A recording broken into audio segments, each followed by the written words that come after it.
Well, hello, this is Pastor Brian again, and would like to welcome you to our Life in the Word Bible study, our verse by verse study of God's Word. And this week we continue in 1 Peter chapter 2. We were in that last week, and we should finish chapter 2 and get into chapter 3 tonight. So anyway, at this point in the letter, in Peter's letter, the focus changes from theological to practical.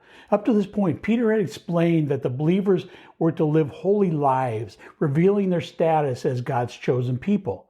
And now in the next section of chapter 2, Peter offers practical advice for holy living in an unholy and often hostile world. This begins the next major section as it centers on Christian relationships to non-Christians. And those relationships matter, don't they? I mean, being in the community of God as we are, we must live like it because others are watching us. They're watching us to see if you have what they need. And if people know you're a believer, trust me, they're watching you. You may not notice it, but they are. So let's start in chapter 2, 1 Peter chapter 2, verse 11. Beloved, I urge you as sojourners and exiles to abstain from the passions of the flesh, which wage war against your soul. So as believers, we are temporary residents and foreigners in this world because our real home is with God. Heaven is where God lives, not the cloud and harp existence popular in cartoons. Life in heaven operates according to God's eternal and unshakable principles and values. And one day that's where we'll spend eternity with Him in His presence. So in the Old Testament, heaven came to earth in the symbolism of what? Well, I just mentioned a cloud. We saw that in Exodus, but primarily in that of the tabernacle, and later the temple where God's presence resided. And later, heaven came down to us in a fuller manner, in a fuller sense, in the person of Jesus Christ, God with us. Therefore, our loyalty should be to our citizenship in heaven, not our citizenship here on earth, because the earth will be destroyed and then renewed as the new earth, a physical place where Jesus will live with us in eternity. Our loyalty should be to God's truth, His way of life, and His dedicated people. And because we are loyal to God, we will often feel like outsiders in a world hostile to God. But there will come that day when we won't feel like that anymore. So, how do our sinful desires wage war against our souls, as verse 11 speaks of? Well, Jesus told His followers, "You have heard it said, 'Do not commit adultery.' But I tell you that anyone who looks at a woman lustfully has already committed adultery with her in his heart." He also said, "You have heard that our ancestors were told, you must not murder. If you commit murder, you are subject to judgment. But I say, if you're even angry with someone, you are subject to judgment." Both of those are from Matthew 5. So what was God's purposes in these two verses from Matthew? Well, when Jesus says, "But I say," He was not doing away with the law or adding His own beliefs. He was revealing God's truth and giving a fuller understanding of why God made certain laws in the first place. He's telling us that our thinking about doing these wrongs was as wrong as actually doing them. We have to have self-control, but Jesus wants us to practice control of our thoughts as well. God is concerned about our hearts as well as our deeds because our hearts show where our real allegiance lies. And entertaining these evil desires, even if those desires are never acted upon, takes our focus off Christ and turns our hearts from heavenly to earthly desires. All evil actions begin with a single thought, don't they? So Peter tells us to kill them right at the root. Verse 12, "Keep your conduct among the Gentiles, the non-believers, honorable, so that when they speak against you as evildoers, they may see your good deeds and glorify God in the day of visitation." This thought follows from verse 11 without a break in the text. The believers were to have their inner selves under self-control so that their outer selves, their outer lives, would be honoring to God. Honorable conduct refers to daily living and day-by-day interactions with unbelievers who Peter refers to as Gentiles. And why does he refer to unbelievers as Gentiles? Well, the NLT translates this better, I think. It says unbelieving neighbors. See, Peter's persecuted Jewish readers, who he's writing this letter to, were scattered among several Gentile nations. Therefore, they must live good lives so that The unbelievers, the Gentiles around them, will glorify God one day. And Peter's procession of thought was 4 steps. His first one is the unbelievers slander us as evildoers. Number 2, our good deeds prove their slander a lie, and our good conduct convicts them of their sin. And number 4, the unbelievers become converted and they glorify God. So Peter's advice sounds like Jesus' advice recorded in Matthew 5:16. Let your light so shine before men that they see your good works and glorify your Father in heaven. This is how most people will respond if I ask people, have you ever shared the gospel with others? And they'll say, well, I live it out. I let the light shine in me. That's what I do. But in our culture, is that really enough? See, in the early church, these people were being persecuted for their faith in Jesus Christ. People knew they were Christians, therefore they were persecuted. And Romans 10:13-14 says, everyone who calls on the name of the Lord will be saved. But how can they call on him to save them unless they believe in him? And how can they believe in him if they have never heard about him? And how can they hear about him unless someone tells them? See, we need to bring in our words. We need to build relationships through our good works. People need to see they can trust us, that we have this quality, this character in us that maybe something they need to look at. And so we need to share with them that we are believers in Jesus Christ. I mean, how many times have you, if you're like me, have done good things and been around people and they said, oh, yeah, you're a really nice guy. You must be Mormon. No, I'm not Mormon. I'm a Christian. And then we get to share the gospel. But people need to know who we are, and we need to share the gospel of Jesus Christ with other peoples. Peter's readers were scattered among unbelieving Gentiles who were inclined to believe and spread vicious lies about Christians, accusing them of wrongdoing without cause. So why would they do that? Well, because during the last part of the first century, Christianity became suspect of rebellion. The founder of this Christian sect, Jesus Christ, had been crucified under Roman law for leading the movement that challenged Caesar as ruler and God. Christians had been accused of defying Caesar. And when Paul visited Thessalonica, his enemies stirred up trouble, saying, these men who have caused trouble all over the world have now come here. They are defying Caesar's decrees, saying that there is another king, one called Jesus. So wherever the gospel was taken, it usually caused a spiritual upheaval, because both pagan and Jewish systems were threatened by this new religion based on faith. And the pagan religions didn't understand that faith, this Christian faith based on their beliefs, since the religions that they followed, these pagan religions, were based on what a person could do to be acceptable to their deities. And so Christians were often blamed for social disturbances from people who felt threatened by those beliefs. Riots often ensued when the gospel was preached, not because the speakers stirred up the people, but because someone's power or livelihood was affected when people began following Christ and started rejecting pagan idols. So Peter urged the believers not to be surprised when persecution and false accusations arose, and to live above reproach, to live above that so that the accusations would have to be dropped. And in verse 12, what does the phrase, the day of visitation, refer to? Well, we're really not sure. There's a lot of arguments about the meaning of the verse. My thought is it's probably a reference to their ultimate meeting with God, these unbelievers' ultimate meeting with God, either when they go to meet him or when he comes to meet them. The idea is that the Gentiles might be persuaded to become Christians by seeing the lives of other Christians, and that they would glorify God when they met him instead of cowering before his holy judgment. Verse 13, be subject for the Lord's sake to every human institution, whether it be to the emperor as supreme, verse 14, or to governors as sent by him to punish those who do evil and to praise those who do good. For this is the will of God, that by doing good you should put to silence the ignorance of foolish people. Verse 16, live as people who are free. So what are we free of? Well, we're free. We're liberated from the power of sin and death. Free of religious rules and ceremonies, and free of guilt.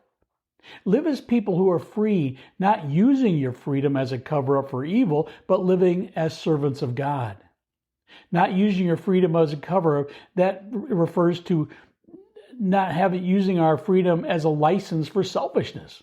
I mean, this freedom doesn't mean we can do whatever we want. Instead, it's about using this freedom to serve others and to live a life pleasing to God and not self. Galatians 5:13 tells us, "For you have been called to live in freedom, my brothers and sisters, but don't use your freedom to satisfy your sinful nature. Instead, use your freedom to serve one another in love." Verse 17, "Honor everyone, love the brotherhood, fear God, honor the emperor." When Peter told his readers to submit to all human authority, he was speaking of the Roman Emperor Nero, a notoriously cruel tyrant who would have both Peter and Paul killed because of the faith very soon after this writing. Obviously, he was not telling believers to compromise their consciences. In fact, Peter has told the high priest years earlier, we must obey God rather than any human authority, in Acts chapter 5. But in most aspects of daily life, Christians can and should live according to the law of their land. I mean, today some Christians live in freedom while others live under very repressive governments. But all are commanded to cooperate with those in authority so far as conscience will allow. We are to do so unless those ordinances or laws prohibit us from doing what God commands or command us to do what God forbids. So understand that Peter is talking in general terms here, and what's important to note is why Peter comes to this conclusion. And he tells us that we are to do all this for the Lord's sake, not for your sake or my sake, but for the Lord's sake. And that's because so that his good news and his people will be respected. And if they're respected as good people, they'll have an effective influence and opportunity to share their faith with others. People will be willing to listen to them. And if we do face persecution, it should be for obeying God, not for breaking moral or civil laws. And we should show submission to authorities. When we do so, we're not offering a door-like mat weakness. We're showing our commitment to our King Jesus Christ. It's all about Him. And if you want to read more about Christians' relationship to the government, the Apostle Paul had a lot to say about it in Romans 13, the first 14 verses. So verse 18 here. "Servants, be subject to your masters with all respect, not only to the good and gentle, but also to the unjust." Many Christians, as we've talked about before in Peter's day, were household servants. It would be easy for them to submit to masters who were kind and gentle, but Peter encouraged loyalty and perseverance even in the face of unjust treatment. And in our context, we should follow this principle by submitting to our employers, whether they are considerate or harsh. And by doing so, we may win them to Christ by our godly character. Verse 19, "For this is a gracious thing. When mindful of God, one endures sorrows while suffering unjustly." So many readers of this letter would have known all too well what it meant to endure unjust suffering. Peter had learned about suffering from Christ. He knew that Jesus' suffering was part of God's plan and was intended to save people. But he also knew that all who follow Jesus must be prepared to suffer. Thus, it would be commendable or praiseworthy if these believers trusted in God as they endured pain caused by unjust suffering. By being conscious of God when they suffered, they were remembering God's care and love for them even as they suffered. They focused on the fact that they were suffering injustice as Christ had suffered injustice, and they knew that one day God would right all wrongs. Verse 20, "For what credit is it if when you sin and are beaten for it, you endure? But if when you do good and suffer for it, you endure, this is a gracious thing in the sight of God." So while bearing the pain of unjust suffering is commendable before God, there's no special commendation for patiently bearing punishment that is deserved when one does wrong. Verse 21, "For to this you have been called, because Christ also suffered for you." We have been called to suffering, living as an example so that you might follow in His steps. Verse 22, "He committed no sin, neither was deceit found in His mouth." And this fulfills the prophecy of Isaiah 53:9. He had done no wrong and had never deceived anyone. Christ's suffering was completely unjust, and we may suffer for many reasons ourselves. Some suffering comes as the direct result of our own sin, some happens because of our foolishness, and some is the result of living in a fallen world.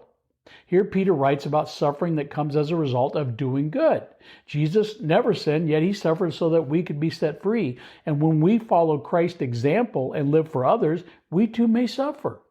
Our goal should be to face suffering as he did, with patience, calmness, and confidence, knowing that God controls whatever happens. God controls the future. Verse 23. When he was reviled, he did not revile in return. When he suffered, he did not threaten, but continued entrusting himself to him who judges justly. And again, this fulfills the prophecy of Isaiah 53:7.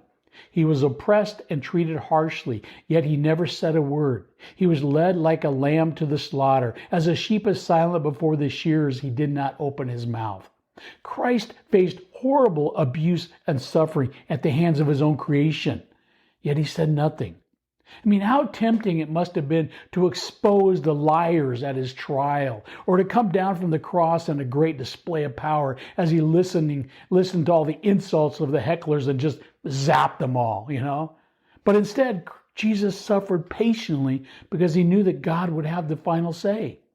He himself, verse 24, he himself bore our sins in his body on the tree that we might die to sin and live to righteousness. By his wounds you have been healed. Again, this phrase also comes from Isaiah chapter 53. Only Christ himself, the sinless Son of God, could bear our sins on the cross. Christ took the death penalty for sin, dying in our place so that we would not have to suffer the punishment that we deserve. This is substitutionary atonement. It's a transaction that we can't even begin to comprehend. To comprehend that God placed the sins of the world on his perfect Son, Jesus Christ, so that we would not have to suffer. Verse 25, for you were straying like sheep, but now I've returned to the shepherd and overseer of your souls. Again, Isaiah 53:6, all we like sheep have gone astray. Sheep need the constant protection of a shepherd, or they're going to wander away, following their noses and sometimes just getting into trouble. And people could be just like that, wandering through life in whatever direction circumstances take them. But that was in the past for a believer. Now you have returned to the shepherd and overseer of your souls. And whatever trial or difficulties we may face, the shepherd will always be by our side, the overseer of our souls, and he will protect and seal us for all eternity. So that finishes chapter 2. Let's get into chapter 3 and get into part of this before we end. So chapter 3 divides itself neatly into two sections. The first section mainly talks about submission, mainly in the home and in the marriage. It's continuing on the thought of submission that we start in chapter 2. Then in the second part of chapter 3, it has to do with enduring suffering as a believer. So let's take a look at the first part, beginning with verses 1 through 7, where it speaks about submission in the Christian home. Verse 1, likewise, wives, be subject to your own husbands, so that even if some do not obey the word, they may be won without a word by the conduct of your wives, when they see your respectful and pure conduct.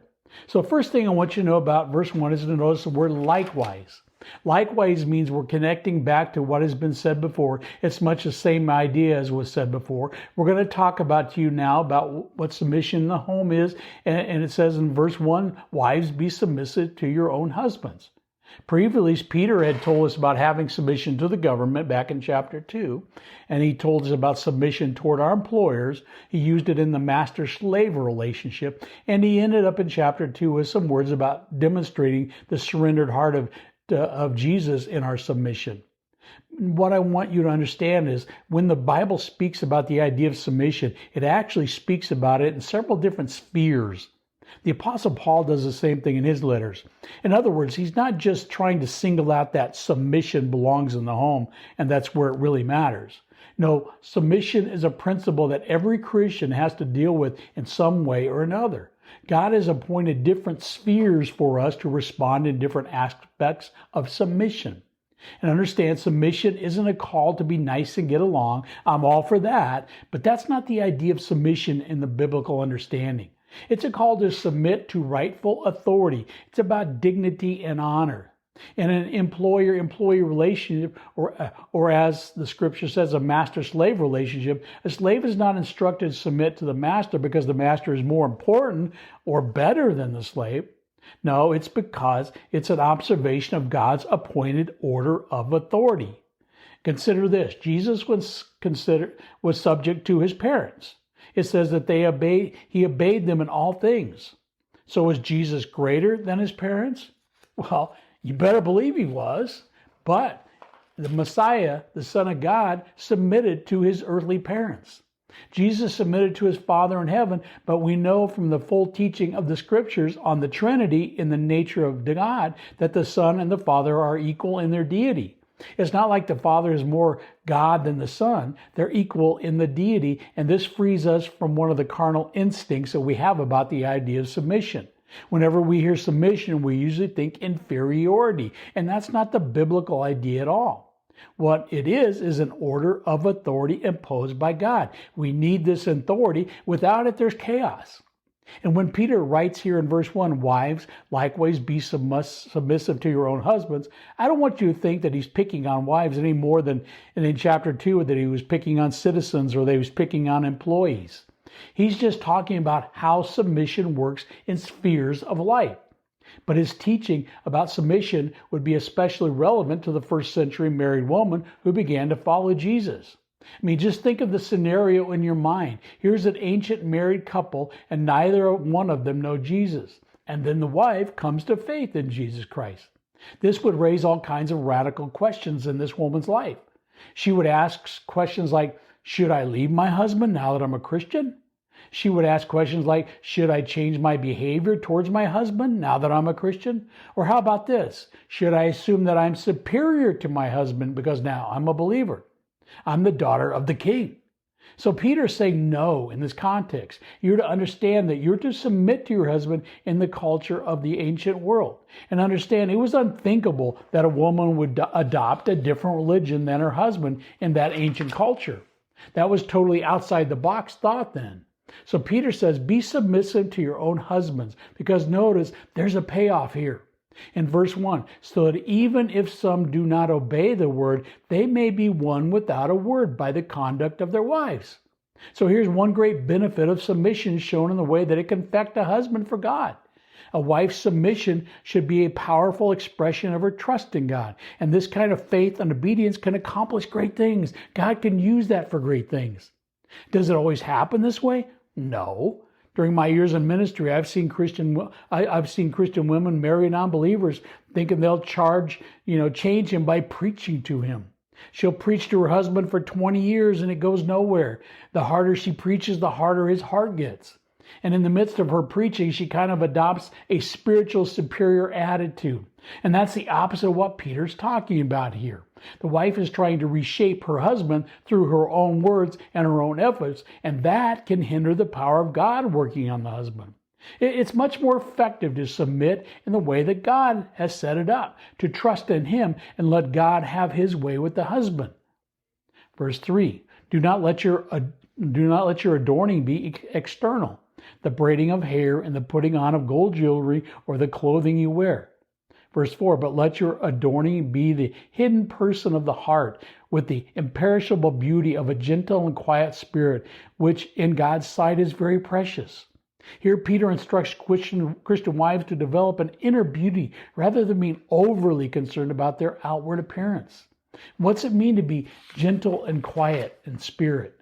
Well, one's spirit here refers to one's frame of mind. To be gentle means showing humility, consideration to others, not insisting on one's own rights, and not being pushy or overly assertive.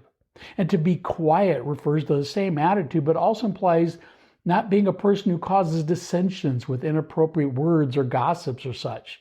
Not only is such a spirit a blessing to people around you, especially these women's husbands, it's also very precious in God's sight. God is pleased when His followers act with Christ as their example. I mean, what matters to God is the godly character of a wife. So, is Peter prohibiting all braiding of the hair and wearing gold jewelry? No. Peter warns women about having an unhealthy preoccupation with personal appearance and material excess in such matters. Verse 5. For this is how the holy women who hoped in God used to adorn themselves by submitting to their own husbands. I like how the NLT translates this verse.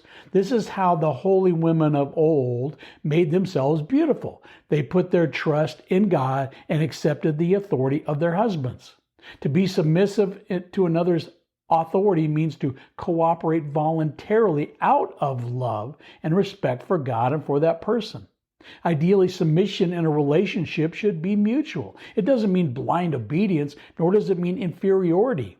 In verse 5, Peter used the plural woman, referring to Old Testament holy women, but then he used one woman in particular as an example for us. It says in verse 6, as Sarah obeyed Abraham, calling him Lord, and you are her children if you do good and do not fear anything that is frightening. By calling her husband Lord, she reveals her submission and respect for Abraham. However, we know that Sarah, in the Bible, it records a few incidents where Sarah disobeyed and even doubted and ridiculed Abraham. So with that knowledge, why did Peter use Sarah as an example? Well, because Sarah was considered the mother of God's people, as Abraham was the father according to God's covenant promises. And Peter explains that the holy women of the past were both holy and beautiful, not because they lived perfect lives, they didn't, or had perfect looks, but because they hoped in God. Proverbs 31:30 says, charm is deceptive and beauty is fleeting, but a woman who fears the Lord is to be praised. So what does the last part of verse 6 mean? Do not fear anything that is frightening. Well, a Christian woman's faith in God would help her not to be afraid. And in this context, this could refer to her not fearing the physical harm that might come to her from her husband for changing her religions, or not fearing the result of submitting to her husbands, or not fearing what might happen if they had to disobey their husband because their husband asked them, or had to disobey God because their husband asked them to do something wrong or evil. And in this context, their fear and hope in God allowed them to both reverence and not fear of their husbands. Verse 7, likewise, husbands, live with your wives in an understanding way, showing honor to the woman as a weaker vessel, since they are heirs with you to the grace of life, so that your prayers will not be hindered. And when Peter says that women may be weaker than men, he's not implying moral or intellectual inferiority, but recognizing that in general, women are not as physically strong as men. Women in his day, if unprotected by men, were vulnerable to attack and abuse and financial disasters. So anyway, a man who honors his wife as his equal will protect, respect, help, and stay with her. He will lighten her load whenever he can. He will be sensitive to her needs and will relate to her with courtesy and consideration. And if a man does not show consideration and respect to his wives, his prayers will be hindered, because a living relationship with God depends on right relationships with others, especially your spouse. Jesus said that if someone has a problem with a fellow believer, he or she must take it right to that person before coming to worship. And this principle carries over to family relationship. If a man uses his position to mistreat his wife, his relationship with God will suffer. We're going to end right there tonight on this study, and we'll pick it up next week back in chapter 3 here. I hope you've taken something from this. There's some application to apply this to your life, and I pray that you'll have a blessed week, and we'll see you next week. Thank you for joining us.